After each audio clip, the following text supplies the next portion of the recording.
Hey there, listeners, and welcome to episode number 148 for the National Land Podcast. My name is Mac Christian, and I'm the Chief Marketing Officer for National Land Realty and your host for this podcast.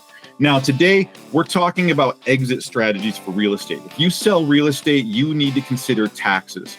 Chad Ettmueller in JCR Settlements happens to be a specialist in this area, particularly when it comes to structured installment sales. If you've never heard of this, don't worry. That's what we're talking about, and our job is to educate you as to what this is. This is just another device in your pocket to defer taxes from large real estate sales using annuity products.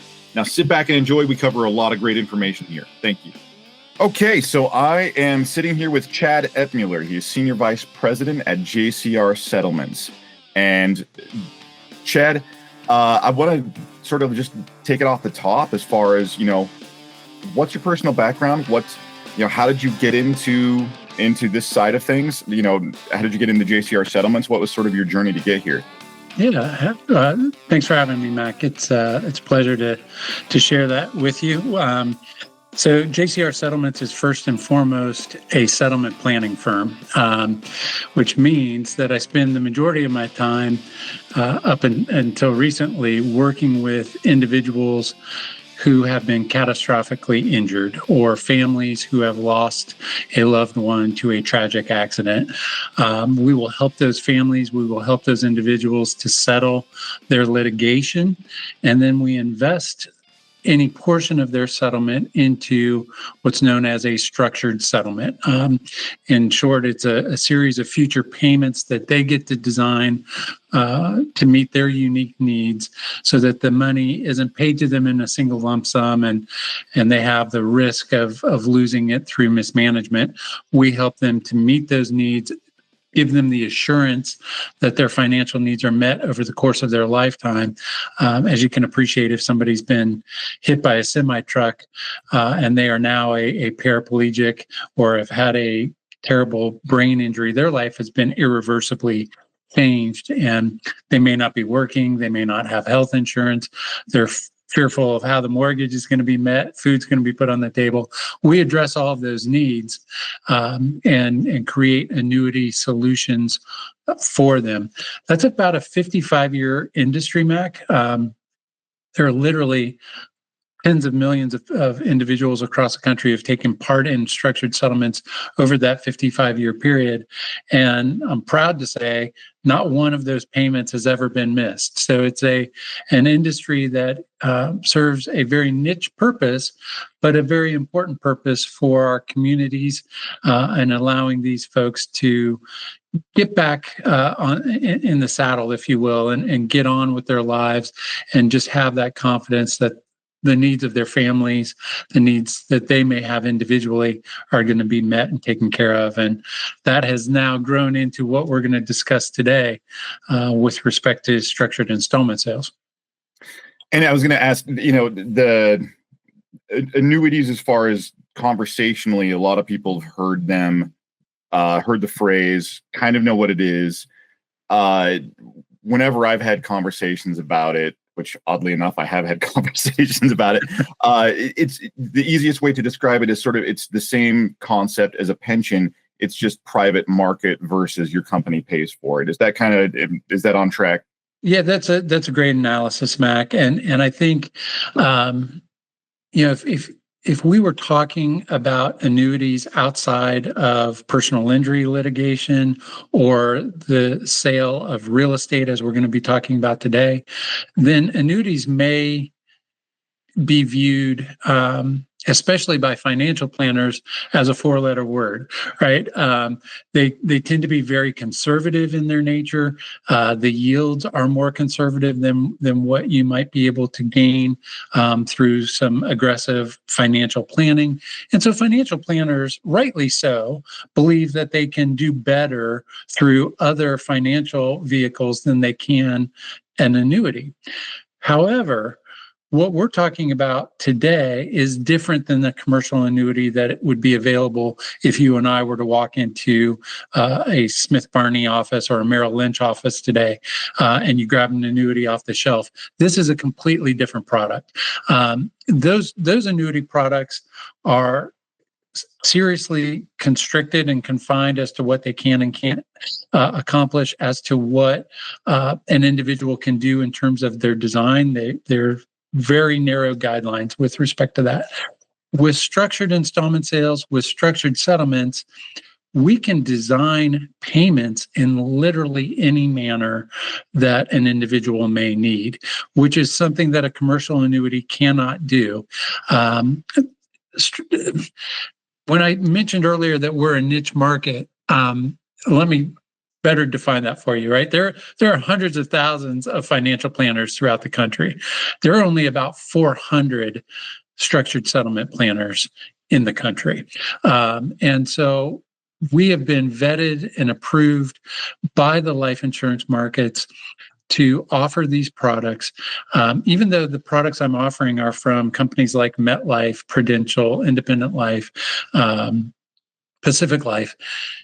Just because a financial planner is licensed with one of those companies, they actually don't have access to the structured settlement product as we do. And the reason for that is there's some complicated contractual language that needs to be put into these agreements to comport with IRS guidelines. And the life companies candidly just didn't want to offer that to the hundreds of thousands of financial planners that are licensed with them, because it would be a nightmare for them to make sure that the contracts are done appropriately. So you are correct. Annuities have kind of a tainted view, but the annuities that we're talking about today are a completely different animal with complete flexibility and much better yields than what you might get from a commercial off-the-shelf annuity product as well. Well, in a little bit of history, and I want to take a stab in the dark here on as far as the concept or the rationale behind that. One is, let's go for ancient history. For anybody listening, the term annuity comes from the Latin word annua, which is it was used in Roman times for annual reimbursement or annual payment, right? So citizens would gain an annua on a regular basis because just for an income stipend. And carry on in the 1700s, it was used as a product. In the 1970s, this kind of gained notoriety. But if we go back to the 1930s, you have people like as Babe Ruth avoided the recession at the time by having annuity products, and the chair of the Fed Reserve listed as his only assets. He had two different annuities as his only assets because of their guarantees. Annuities are the only product that is guaranteed in the marketplace, right? I mean, every disclosure you sign with an investment advisor, and I was one at one point, everything that you sign is there is inherent risk by investing. Annuity products are something that is guaranteed. But like you said, there's things that gain a bad reputation about it. They also have higher commission rates, so that sometimes they can get pushed by investment advisors that maybe haven't gone through all the things. But this product right here is a little different from, say, just like you said, a stock annuity product, where if you go into a financial advisor or an insurance agent, a lot of the times, and you buy an annuity, you're dropping your money in a bucket, and that grows at a certain rate, and it's guaranteed for a certain amount of time. A lot of this comes from finances that maybe you haven't saved in a bucket, but it comes from an incident, or it comes from the sale of something.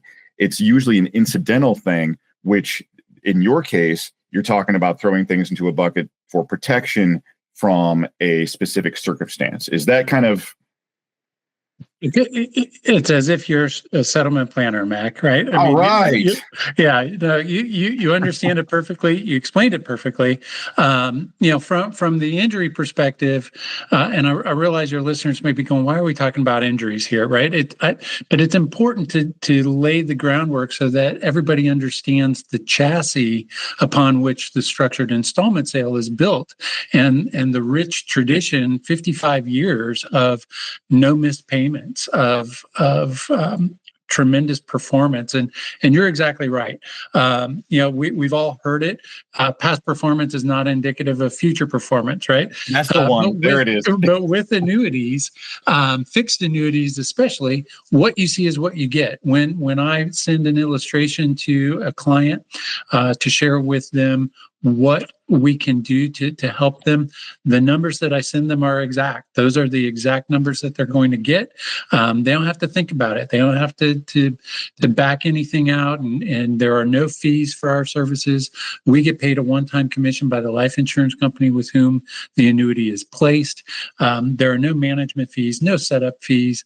Nobody is ever going to get a bill from us or from the life insurance company to consider this option, to implement this option, or to manage this option.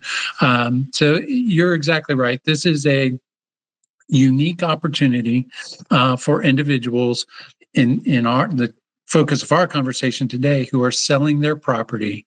It's a different tax deferral strategy for them. They can take any portion of their sale and place it into a structured installment sale annuity product at the time of closing. And that's critical, right? The IRS requires that the money go directly from the escrow account at closing to the life insurance company with whom the annuity is placed. By doing that, your seller does not take constructive receipt of the funds. The IRS can't tax you on what you haven't taken constructive receipt of. And so from there, they get to design a future payment schedule, and they'll be taxed in the future year or years when those annuity payments are received. So it's first and foremost, a great tax efficient solution for them. But more than that, it's an opportunity for them to design income streams that meet their unique needs, and where they can create generational wealth for their family if they do it correctly. And if that's their ultimate goal. So I'm excited to talk to you about the application, how it would be beneficial to your firm and your clients. But I appreciate you allowing me the opportunity to share where we were, how we got here, and why this is a viable product for folks to consider. Yeah, and it's a topic that personal for me, and a little bit of personal history is when I was 6 years old, my father passed away in a commercial airline accident, and my mom at the time, not same accident, is also quadriplegic, paralyzed. So we were in a bind, and there was a structured settlement involved in that situation. And she was worried about guarantees and wanting to set me up for future rather than immediate gratification, right? You can take a lump sum in those situations. And I think what you're talking about too is sort of preventing that runaway train situation or mismanagement of funds and setting up a line of guarantees. She wanted my future to be guaranteed, set it up around an annuity product. It started out in like you talked about with customization, where you can set aside buckets at certain points in time and have my college paid for. And so I was set up with that, but I also, because I was 18 and a complete imbecile, I couldn't mismanage what I was doing because I had money appropriated just for college. I had that kind of a setup. And that's something that, there was various points in time where I probably would have derailed myself because I wasn't thinking things through. And since I was the person who the settlement was geared towards, then that became in my control. And she knew that there's a lot of responsibility that comes with that. She did a cool thing there where it's like she set aside that money knowing that was going to go to me at a later point in time. And given her condition, we grew up very, very broke, like extremely broke. And she did that just knowing that she wanted to set up my future. So it's a really cool situation as far as how she set it up. Tragic circumstance, but it's something that set me up for the rest of my life. And absolutely gave me a head start. Would rather have not had it go that way. But in the incident of a tragedy and we'll just take it, of course, we're talking injury and settlements and stuff like that, but we're talking about a lump sum of money that gets put somewhere that gets given guarantees at a later point in time. And it's a unique product, and given the right situations, it's a great product for certain people in certain situations. In this one, where we're talking about where you're sort of taking this strategy of taking a lump sum of money and setting it aside, you were almost creating sort of how IRAs or 401ks are set up, right? Where you invest it, it grows, and then it's tax deferred and then taxed as income tax when you withdraw. Is that? Yeah, so absolutely. And so what we're talking about here, the life insurance companies with whom we place these structured installment annuities on the sale of a property or a business or another appreciated asset. Again, 55-year history there. In 2005, the life companies approached the IRS and said, we would like to use the same annuity product that we use in personal injury settlements, and we'd like to apply that under Section 453 of the Revenue Code and allow individuals who are selling their property to defer their capital gains by placing any portion of their sale into the structured annuity. Again, as we just discussed, at the time of sale, at closing, and then they can design the future payments from there in virtually any manner that they would like. You can begin to be paid as early as 30 days post-closing, or you can defer your first payment up to 50 years if you wanted to. Einstein said, second most powerful force in the universe is compounding interest. And he's not wrong, right? If the longer you defer that first payment, the more interest is earned and the larger those payments are going to be. And so you can turn your sale proceeds into life-changing generational wealth if it's done correctly and thoughtfully. But you're exactly right. The seller I will work with the seller to design a payment schedule that meets their needs, that checks all of those boxes, that accomplishes all of the goals that they have for their family. To your point in your situation, if somebody says, hey, I'd like to help my kids or my grandkids or my great grandkids go to college, we can set up different buckets of money to be paid to coincide with when those moments in time occur. Hey, I've got daughters or granddaughters who are going to get married. I'd like to have buckets of money available so that they can have a wonderful day. We can make that happen. We can make monthly payments, quarterly payments, semi-annual or annual payments. We can drop lump sums in on pre-identified dates and in pre-identified amounts, or any combination thereof. We're really limited, Mac, by the ingenuity and creativity of the seller and what they need and want to accomplish.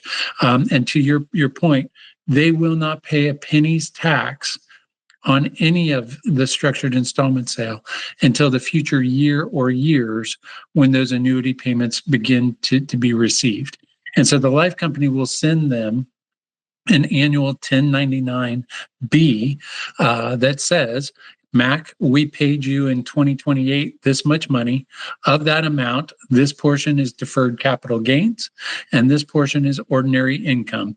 The ordinary income, of course, is the interest earned through the annuity investment. So every payment that somebody receives is a twofold combination of a return of principal and interest earned. And so that's why there's a twofold tax obligation in the future years. Again, a prorated capital gains tax and an ordinary income tax. And the best way to explain the prorated cap gains, right? Let's just assume for round numbers that somebody's putting $1 million into a structured installment sale. Rather than paying taxes in 2025 on that $1 million, they're putting it into the structure and they say, Chad, I want to get 10 annual payments. And so instead of paying tax on $1 million in 2025, they're paying a deferred cap gains tax on $100,000 a year for 10 years. That's the deferred cap gains. And then, of course, based on whether they put it into a fixed annuity or an index-linked annuity, the earnings above and beyond that are going to vary, and that would be subject to ordinary income tax. Yeah, and let's talk about sort of the structure on how we get to that point where, okay, so we have a piece of land and we're looking at selling it. A lot of times this is, let's take somebody who owns agriculture and they're getting out of agriculture and they're downsizing house. I want to take it easy for a while. I've been working really hard my entire life and I'm kind of done lifting heavy things and getting, calloused hands. So a lot of times that's how it's kind of set up or you could even take it where maybe it's an inherited property and you don't want to maintain it and you want to sell that off, but you want to have some guarantees in your life. Like, okay, I'm doing this. I don't want to have the chance of losing which, I mean, that's always the risk of any investment fund. You can grow faster, but you can also lose faster. It just depends on what your tolerance for risk is. So you can put things into a bucket and have guarantees for your life. So walk me through sort of how this works, how you, and I'm going to say liquidate, how you liquidate from your position in land and then reallocate into your position in this case, a structured installment sale. Sure. Yeah. Great question. And so, a seller has determined that it's time to put that property up for sale. They've contacted their agent. They are going ahead and listing that property with great anticipation that take advantage of what are still historical highs, right, in the real estate market across the country. Not quite where we were during the COVID years, but not far off. And so rightly so, if they're going to list their property, they're hoping to have a significant capital gains problem. And you just brought up a really great point in scenarios, and that's something I didn't mention, is this could just be somebody who wants to capitalize on their current position in the marketplace where land is at historical highs due to interest rates and market conditions. There's not a lot of anticipation in any increases, like drastic increases in the near future. Somebody might want to preserve that position into a financial product that gives them stability. That's a completely valid scenario that plays out all the time. Yeah, exactly. I mean, all those buy and hold folks who've said, I'm just going to wait for the right time. This might be the right time, right? Or to your point, they're tired of working the farm, or family member has passed away. They've inherited the property. The 5 siblings can't agree on who's going to own it or manage it. And so the easiest thing is to sell it and divide the profits up amongst the siblings. Whatever brings them to the point of sale. Where we enter the equation is hopefully we'd like to be involved with them as they're listing. Right, and helping them to begin to think through what am I going to do with these profits once we receive an offer and accept an offer, and so ideally we'd like to work with the broker and the agent to meet and begin those conversations with the selling party. As I mentioned, there are no fees ever for our services. So what we do is we just have a simple conversation with the folks and say, what are your goals? What do you want to accomplish? How can we help you create a payment schedule that meets all of those unique needs that you have? And we do that once we've identified what that payment structure looks like. Then we go and we use a figure that we believe is realistic based on market conditions, right? And so we're working with their agent to identify what that sale price is going to be. And we're creating proposals, illustrations that show them, all right, if you take $1 million of your $2 million sale and you put it into this is what that $1 million is going to turn into. I always recommend to folks that they do keep a portion of their sale liquid immediately at closing. Go ahead and pay the piper, right? Pay your tax obligation on that, but have a liquid position where you have money in the bank, so that if you do need to move in this direction or that direction, you have the ability to do that. You have the resources to do that. I never look at the structured installment sale as an all or nothing reality. Folks may be very familiar with 1031 exchange. That may be something that they are comfortable with and have done many times. I'm a huge fan of 1031 exchange. I think it's a fantastic solution, a fantastic way to accumulate larger properties and greater wealth position. But there may be folks who say, I'm done with that. To your point, I don't want to own it anymore. I want to take advantage of the sale and I want to ride off into the sunset and enjoy my retirement, enjoy my family. So, but there may be folks who say, Chad, I still want to put a portion of my sale into 1031 and buy that next property. And then with whatever's left over, I want to put that into a structured installment sale. They can do that. that's the beauty of my product is the flexibility that it offers. It is not an all or nothing reality for folks. So we would work, Mac, with them to define a payment schedule that makes sense, march towards fielding offers. And, if they begin to field offers that aren't what they were hoping for, right? Maybe we overreached in the list price. What we allow them to do and consider, different than any other product that's out there, we allow them that opportunity to consider those lower offers, because the combination of the tax deferral savings and the annuity growth is going to far outweigh anything, and we're going to far surpass the ask price anyway. As just a very quick example, I just ran quotes this morning for somebody at $1 million, and they said, Chad, they're 60 years old. They said, I want payments to my age 100, right? Just take me to age 100. Let me know what that would look like. If we put that into an index-linked annuity, Mac, we anticipate that $1 million is going to grow to between $6 and $24 million over that 40-year period. That's through a combination of S&P, NASDAQ, and Franklin Templeton Bank of America indexes. We have 3 different index options available to us, or you can do a blend of those indexes. But those numbers are astronomical, right? I mean, you can see quickly why this is such an attractive solution to turn $1 million into between $6 and $24 million over a 40-year period. That's great. And that allows folks to say, I don't have to hold out for top dollar on the sale, and maybe belabor the listing for a year or 2 years. I can take the lower offer, put those proceeds into a structured installment sale, and trust and know, to our previous points of conversation, that it's guaranteed, that it's going to happen, and that I'm going to have an assured retirement. My kids' college is going to be taken care of. My kids' weddings are going to be taken care of. Whatever their needs are, we can accomplish all of those things and spread that tax obligation. So that's how we get involved. There are some documents, of course, that need to be signed at closing.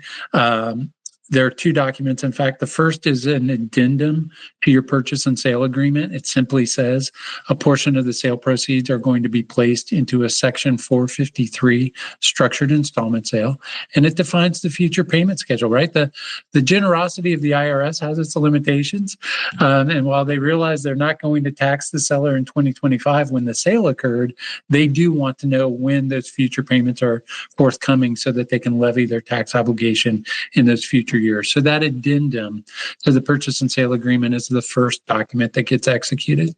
The second document is creating a paper trail. And it's called an assignment document. And that is signed by both the buyer and the seller. And in short, it's the buyer saying, I am assigning the future annuity payment obligation away from me as the buyer and to the life insurance company with whom the structured installment sale is placed.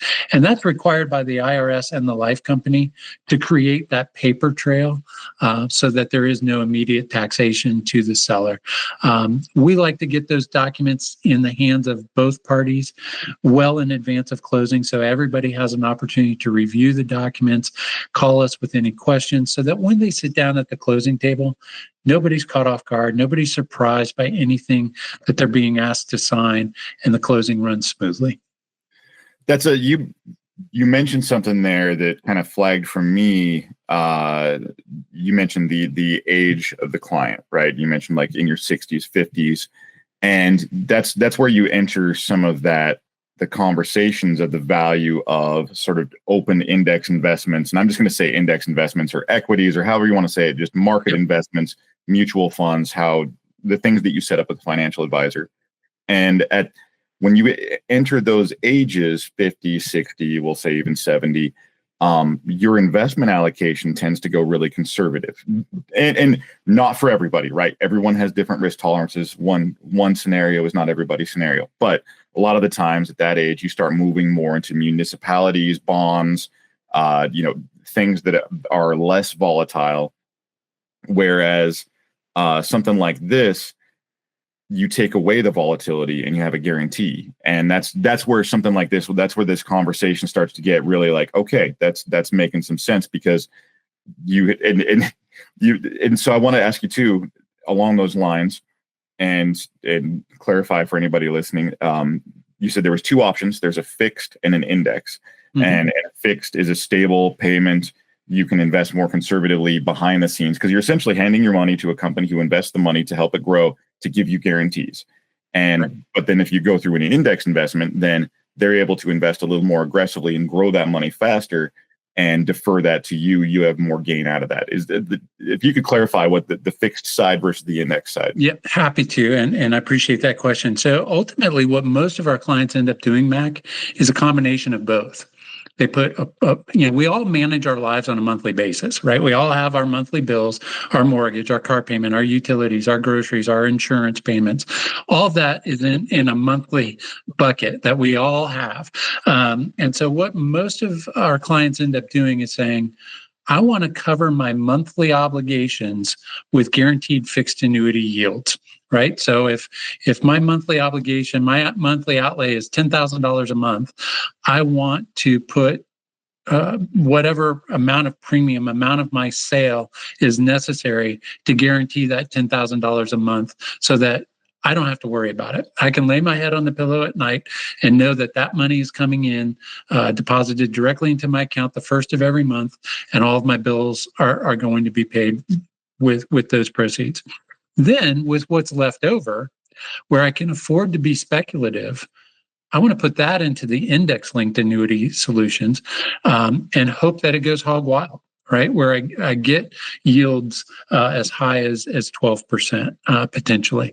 The neat thing about our index product, and this goes back to our very beginning of our conversation with what is different about our annuity products versus an off-the-shelf commercial annuity product. Our index-linked annuity product is guaranteed to offer the seller their invested premium back. They have zero risk of loss. It sets a guaranteed floor payment that can never go down, and that's designed at a minimum to return the invested premium back. Well, the index grows and resets itself every year. It's not a January 1st to December 31st occurrence, Mac. It's on the date of deposit. So today is June 10th. If we made a sale today, it would be June 10th to June 9th, and then the index resets itself. In years where the index has a positive gain or yield, the seller gets 100% of that growth. That becomes their new floor payment. It can never go down from there. So they have zero risk of loss with uncapped growth potential. So that's why I think as folks look at the solutions in front of them, they say, all right, I can cover my known monthly expenses with fixed annuity yields, but I can also gain significant growth through the index because I have zero risk of loss with uncapped growth potential. What happens, God forbid, if I pass away? Right? I'm not going to make it to 100, most likely. What happens then? Well, whatever amount of payments are left go to the designated beneficiaries of the seller, and they can name as many beneficiaries as they would like. The beneficiaries do not have any additional inheritance or estate taxes levied on those structured installment sale payments. They would owe the same deferred capital gains tax and the same ordinary income tax obligation that the original seller would have incurred. Now, there's no step-up basis as you would have in a 1031 exchange, but I could make the argument that the growth of the annuity is actually better than any step-up basis that they may be getting through a traditional inheritance of a property. So it's something, again, where a seller can set themselves up for financial certainty while they are alive, and leave a legacy to their children, grandchildren, great-grandchildren with guaranteed certainty, right? And you can make payments for as long as 50 years. And it doesn't matter if I'm 80 years old when I sell the property, I can still put in place a 50-year guaranteed payment stream. Obviously, I'm not going to be alive at 130, but the purpose is I want to leave a legacy. I want my kids, my grandkids, my great-grandkids, my great-great-grandkids potentially to have financial security based on the land sale that I made in 2025. I was going to say that takes that sort of applies what I was talking about. Like I'll call it the dummy factor. Like when I'm 18 years old and I'm not thinking straight, you can set that up to where it's not one big bucket that I can just go hog wild on. It's like you get a stipend and you can use it for certain things.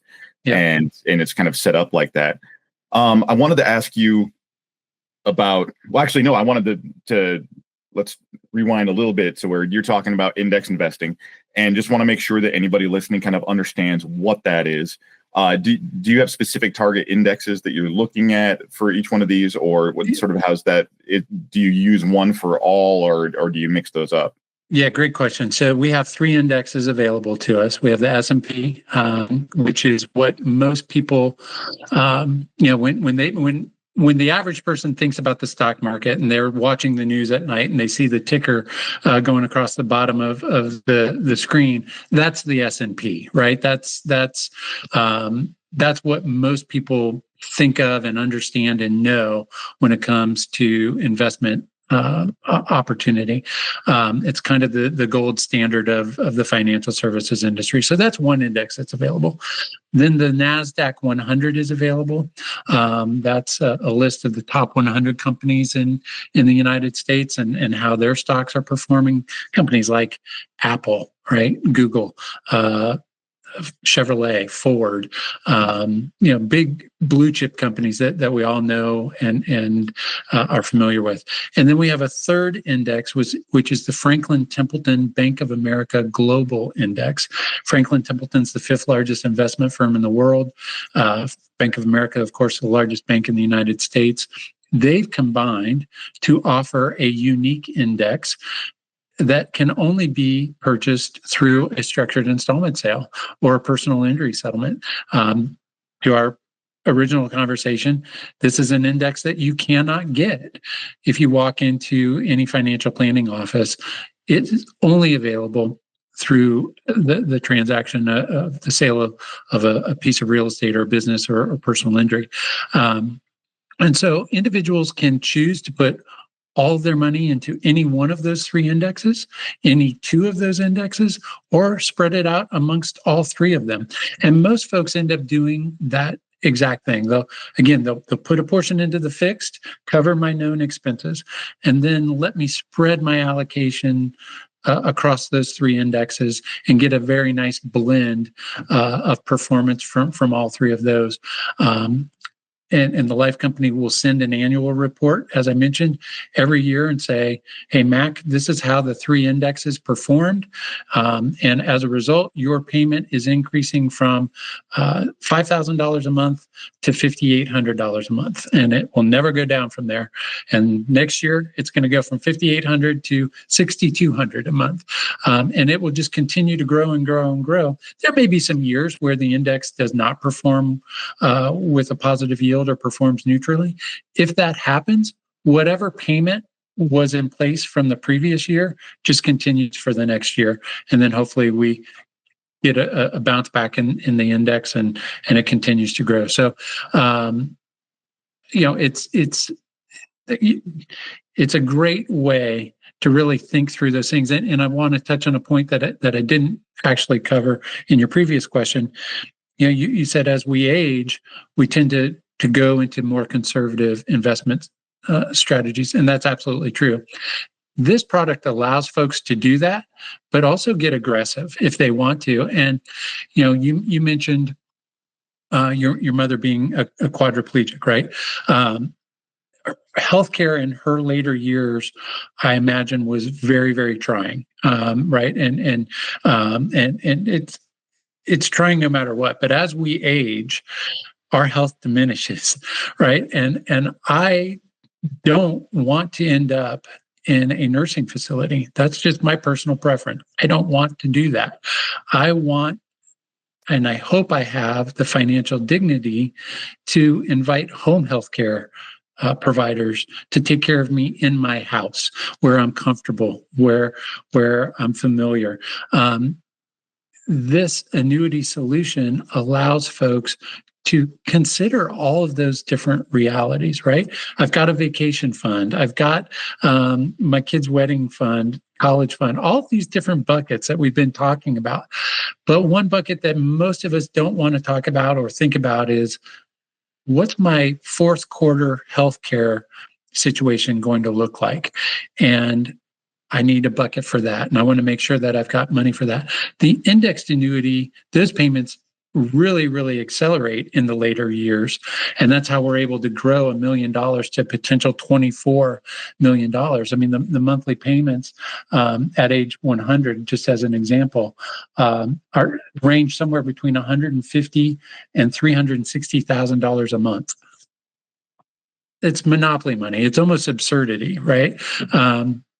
But for $150,000 a month, I can certainly have somebody come into my house and take care of me and my healthcare needs, so that I have the dignity of living my life the way I want to. So that was a question that you asked, and I want to make sure I circled back to that, just so folks are thinking through and beginning to formalize and understand that what you and I are talking about, which is we can meet any and all of your needs.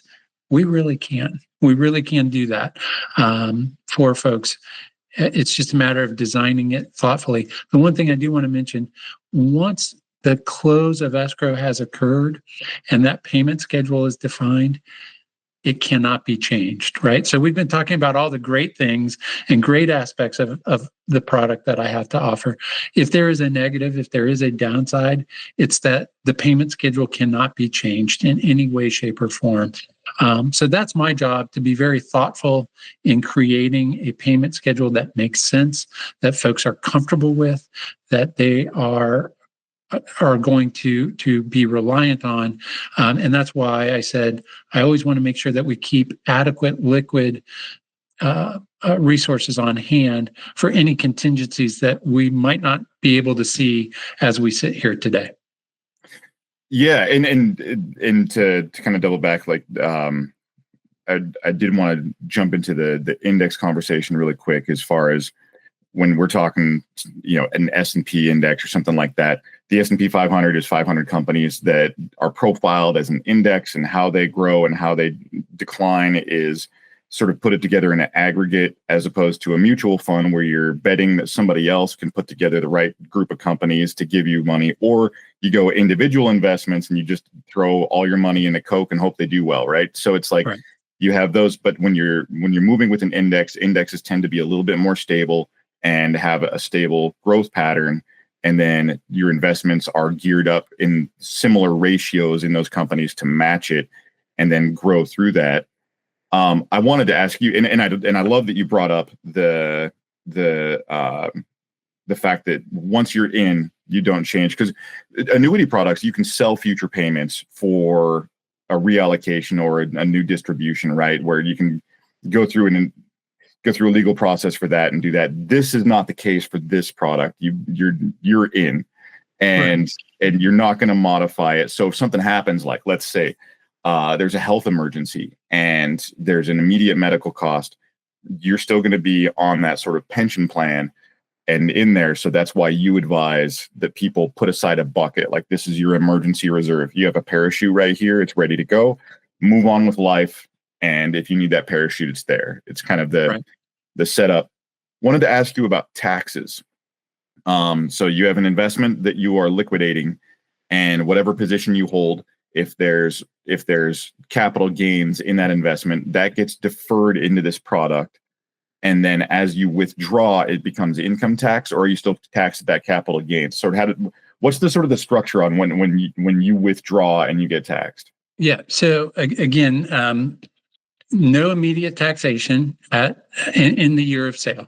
right? So if I sell for $5 million and I choose to put $2 million into the structured installment sale, I do not owe any tax obligation on that $2 million in 2025. Depending on when I start to receive payments, and again, we can start as early as January, or we can defer out as long as 40 years. So if I'm not receiving payments for 10 years, right? Let's say I'm 55 and I don't want to start payments until I'm 65. I'm not paying a penny's tax on that $2 million for 10 years. It's not happening. So that money has gone into the annuities, either fixed or indexed or both. It's accumulating interest. It's growing and growing and growing, compounding interest. I begin to receive payments in 10 years, and let's just say that I receive $500,000 a year. A portion of that $500,000 is deferred capital gains, and a portion is ordinary income. So there's always going to be a twofold tax obligation in the future years when the annuity payments are received. The easiest part to determine is the prorated capital gains, right? Because as we talked about earlier, if I'm spreading $1 million over 10 years, it's $100,000 a year for each of those 10 years. So if I'm spreading $2 million over 20 years, it's the same $100,000 a year for 20 years, right? So that deferred cap gains is always the easiest part to determine. If the seller is only in a fixed annuity product, then we can easily determine what that ordinary income tax obligation is going to be as well, because it's the amount over the $100,000 a year. So, in our discussion, we just said it's $500,000. So there would be an ordinary income tax on $400,000 a year. And by the way, it's at the income tax bracket that they find themselves in the year that the funds are received, not in the year of sale.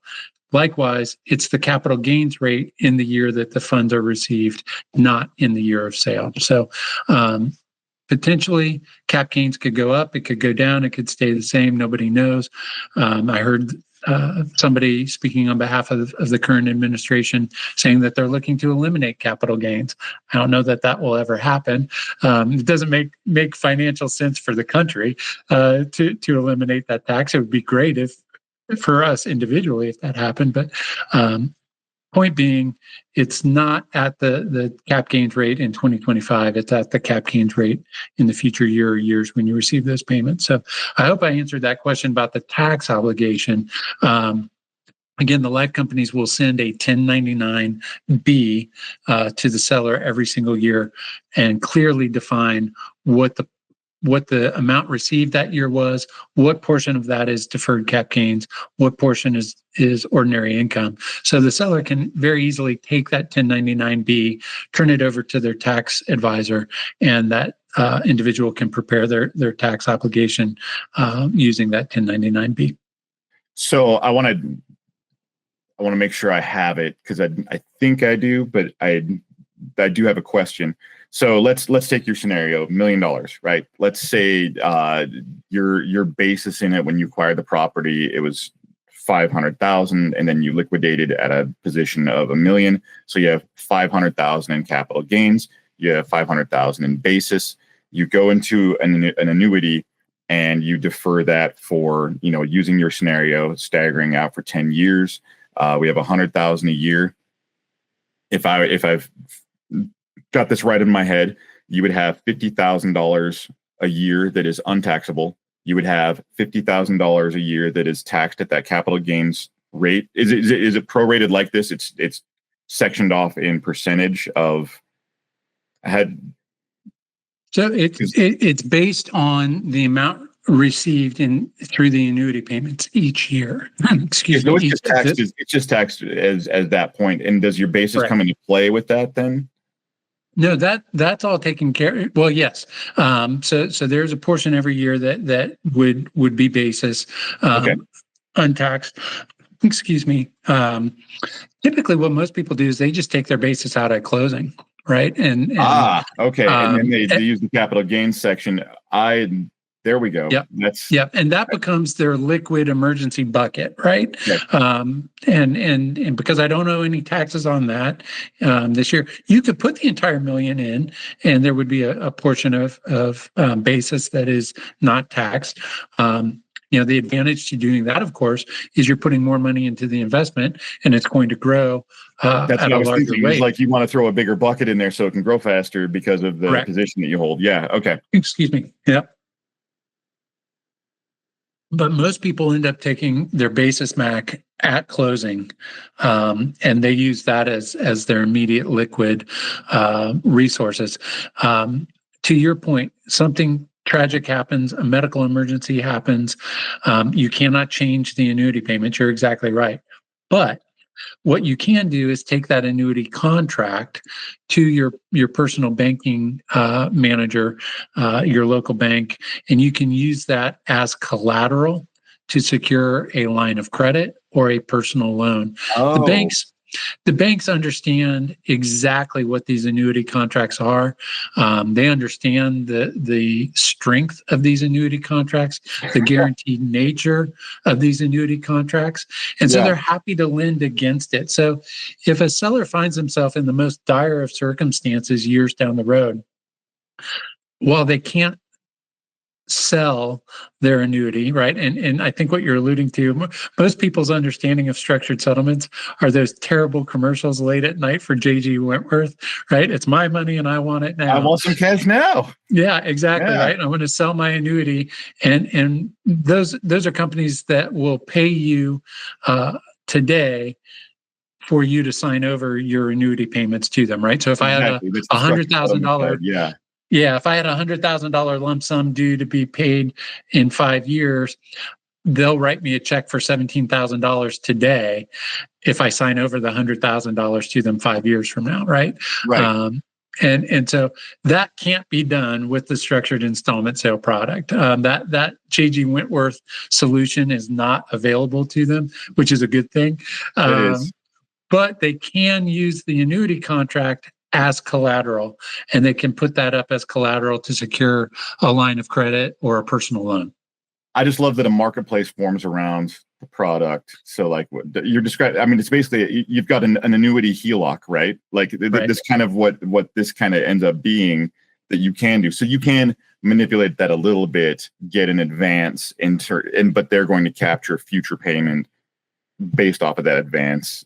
You're exactly right. Yeah, okay. You're exactly right. But it provides a little bit of comfort to folks that, God forbid I get hit by a bus, all right, and I'm out of work for 3 years, or I'm now a paraplegic or a quadriplegic, and my life has been turned upside down and changed forevermore. I now at least can use this annuity contract if I need to secure a personal loan for whatever my immediate needs are. So yeah, you're going to have to pay that loan back, obviously, but you have the annuity income flowing on a regular basis that you can use to pay back that loan. It's just a stopgap to get the immediate influx of cash that somebody may need in the worst of circumstances. So ideal, and I realize we can't get too specific, and like everyone's situation is different, but is there sort of a range of people where this product really, really makes sense? Is there a demographic where this doesn't make as much sense, or is it based on price point? Is there a price point where this makes more sense? And you brought up the part of basis. Let's say your basis, you have a lot of basis and very little capital gains. Would this type of product make sense in that level? Let's talk some of the logistics behind it. Yeah, Mac, it entirely depends on the individual. And no, I'm not trying to be evasive, right? I know you're trying to avoid my question, man. Gosh. No. Everybody's situation is unique to them. And I had a gentleman who sold his electrician's business for $800,000. He was in his early 80s and he was just done. He couldn't do it anymore. And he asked to put $20,000 of his $800,000 sale into a structured installment sale. And you may be scratching your head saying, why? Well, he had just had his first great-grandchild and he wanted to set up a college fund for his great-grandchild and leave a legacy for them. He said, I likely will not be here when he goes to college, but I want to leave that legacy to him. He was tickled pink. So $20,000 to some people that may not make any sense. It may be silly, but to him it was important and it served a purpose, and we were able to help him meet that need. If you have very little cap gains and a lot of basis, yeah, it still makes sense because it's guaranteed income that you've designed that you don't have to think about, and you're not taking a big sum of money and depositing that into the bank, right? To your point, dumb money, right? And dumb mistakes.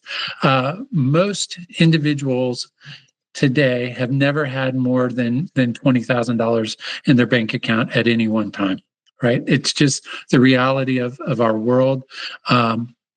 And it's very difficult for folks to understand how quickly they can blow through that money, right? And just these numbers aren't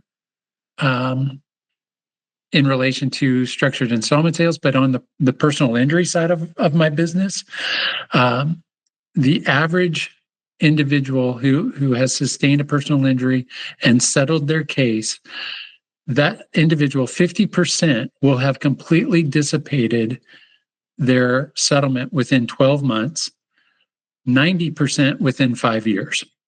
And so it's the lottery syndrome, right? It's or professional athletes where they get a bulk sum of money at an age where they're making decisions and buying Bentleys, or someone who, they get something and I've always wanted that car, or there's just people tend to, you get excess and you get the shiny things that you've always wanted. And Yep. And then, at some point, the boat broke down. The property taxes are way more than I anticipated. The ad valorem tax on my Lamborghini are way more than I can afford. Right. And so it's really easy to go through the money in a quick way. So I'm circling back to your question about, well, what if there isn't a big cap gains issue, but a large basis issue? It's still creating guaranteed income, guaranteed revenue, guaranteed growth that meets your unique needs. So, and the beauty of it, Mac, is there are no fees, right? So my very biased opinion is that it makes sense to at least consider this solution in almost every transaction and weigh it against other options that you may be considering, because there's no downside risk to at least considering it. If at the end of the day you say, hey, Chad, I appreciate your time, I'm not interested in the structured installment sale, no problem. But at least you considered it and weighed it against other options that are available. So I'm a big fan of knowing what all of your options are and making an educated decision from there. And this is just one arrow in the quiver, one piece of the pie. It's not the panacea for everybody, but I think it has its place for nearly every situation, right? If at a minimum, you wanted to do what that great-grandfather did and say, I want to peel off $20,000 for my great-grandson. Or at a minimum, you say, my monthly expenses are $5,000 a month. I want to at least know that for the rest of my life, that $5,000 a month is taken care of, so I don't have to worry about it. Right? And that scenario that you brought up, the $20,000, I hadn't actually thought about that case where what a lot of people end up doing is they put into a 529. But if let's say that great grandchild is not necessarily college material, but right, is a heck of, is an electrician and is understudy, then they're not going to get that money to help them out during that time, say during apprenticeship or something like that. It's not formalized education. Actually, I'm not clear on that. I might be talking out of my hind end there. But let's say they don't go to college. And yeah, you've got it backward. The payments are still coming. The payments are still coming, and it doesn't. And so whereas a 529 You've got to Yeah, hope that instead of somebody in your using it family for goes to college. college, Yeah. right? Instead of using it for college, they've got a lump sum that they can start their own electrician's Yes. They business. have flexibility. Yep. They can buy the truck that they need. They can buy the equipment that they need. So it's, even though we say it's a college fund, it doesn't have to be used for a college Right. education. It's not designated like a 529. Correct.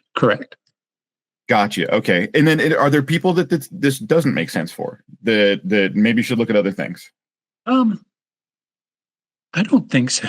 I mean, that's the scenario of this kind of lends itself to that. Like you said, it's different than a typical annuity where you want to hold a certain position before you go in. This is, you're acquiring, an amount of cash and you want to protect it. And it's a different thing. Yeah. And I think even if, I don't want to avoid your question. So maybe the person who's in their 30s or 40s, right, who is in accumulation mode, right, and they're in that 1031 cycle. Here, it may not work for them, right? It makes more sense to take the proceeds of my sale and put it into the next property through a 1031 exchange.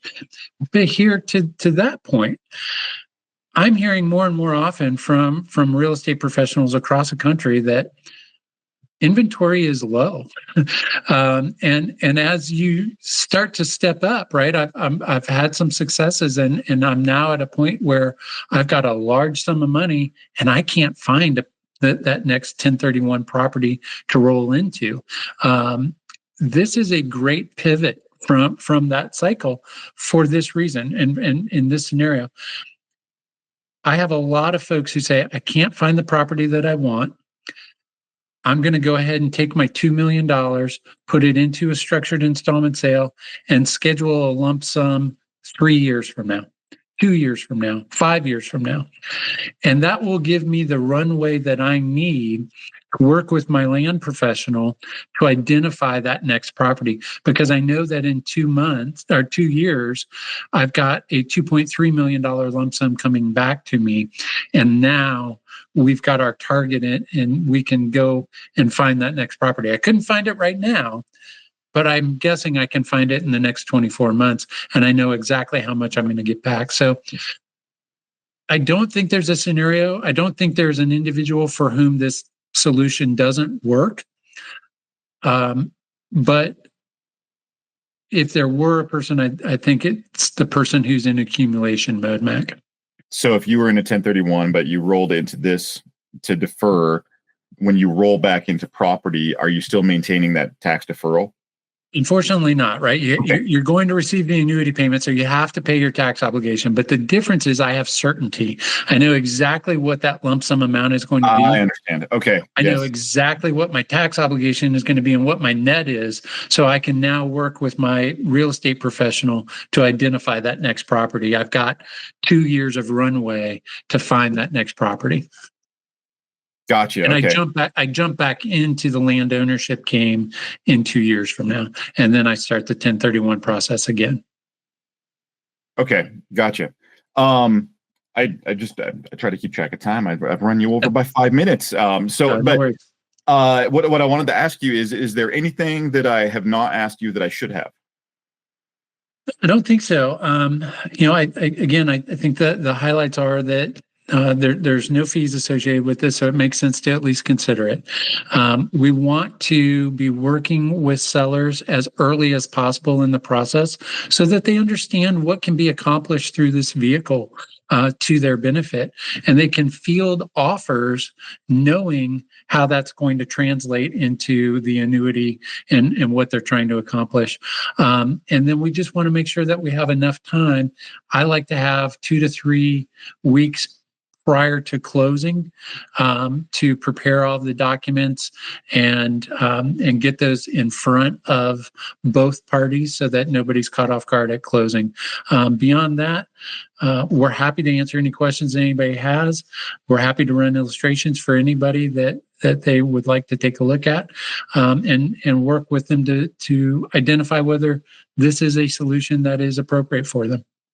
And to mention, JCR Settlements is a partner of National Land Realty. We work, if we're talking structured installment sales, chances are we're working with JCR Settlements, and it's just another tool in your belt. Like Chad here has said, that this is just one piece of the puzzle. Maybe it's part of a 1031 exchange. Maybe it's just a section of your money for inheritance. Maybe it doesn't make sense. Maybe it does. It just depends.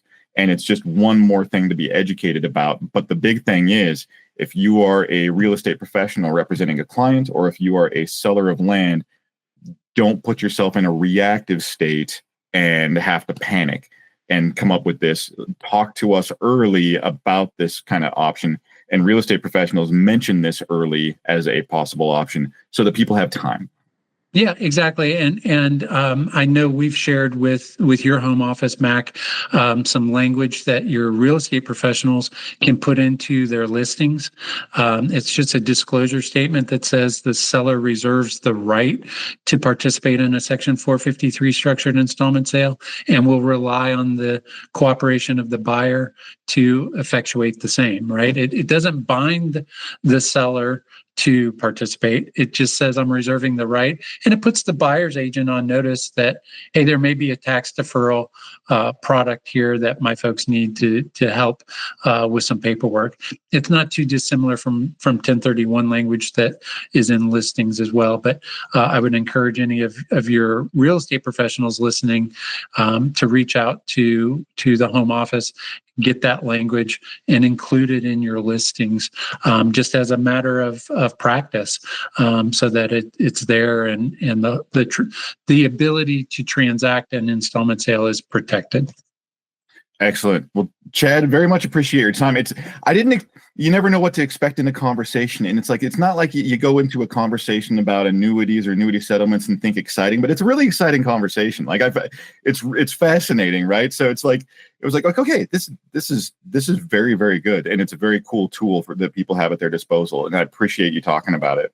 Well, likewise, I agree. It is exciting to look at a farmer and all of the hard work that they have put into their livelihood.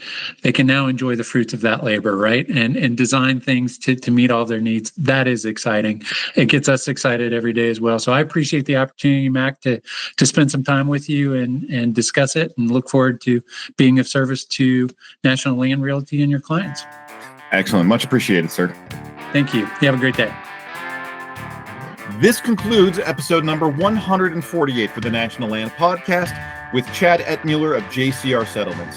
You can learn more about land ownership and the buying and selling of land at nationalland.com.